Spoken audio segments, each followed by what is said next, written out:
Then he stuffed all the food up the chimney with glee. "And now," grinned the Grinch, "I will stuff up the tree." And the Grinch grabbed the tree, and he started to shove, when he heard a small sound, like the coo of a dove. He turned around fast, and he saw a small who, little Cindy Lou who was not more than 2. The Grinch had been caught by this tiny who daughter, who'd got out of bed for a cup of cold water.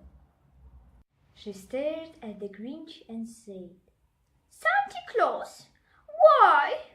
Why are you taking our Christmas tree? Why?" But you know that old Grinch was so smart and so slick. He thought up a lie, and he thought it up quick. "Why, my sweet little tot," the fake Santa Claus lied.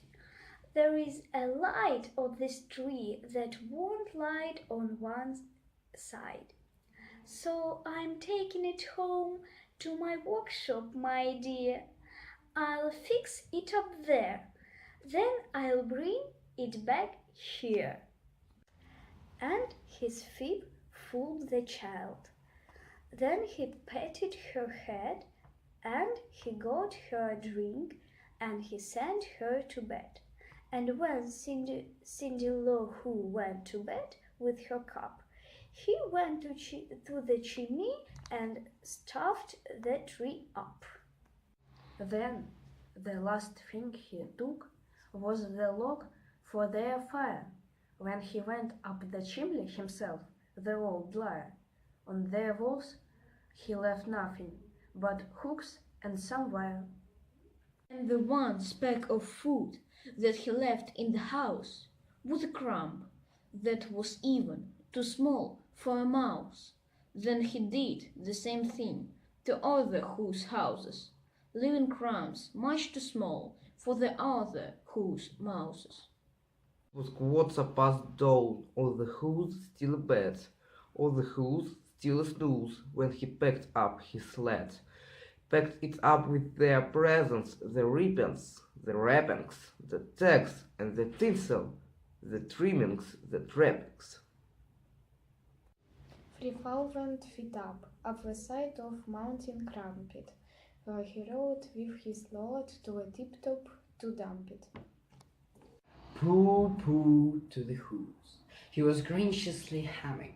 They are finding out now that no Christmas is coming. They're just waking up and know just what they'll do. Their mouths will hang open a minute or two. Then the who's down in Whoville will all cry boo-hoo. "That's noise," grinned the Grinch, "that I simply must hear." So he paused, and the Grinch put his hand to his ear. And he did hear a sound rising out of the snow. It started in low, and then it started to grow. But the sound wasn't sad. Why? The sound sounded merry. It couldn't be so, but it was merry. Very! He stared down at Whoville. The Grinch popped his eyes. Then he shook. What he saw was a shocking surprise. Every who down in Whoville, the tall and the small, was singing without any presents at all. He hadn't stopped Christmas from coming. It came! Somehow or other, it came just the same.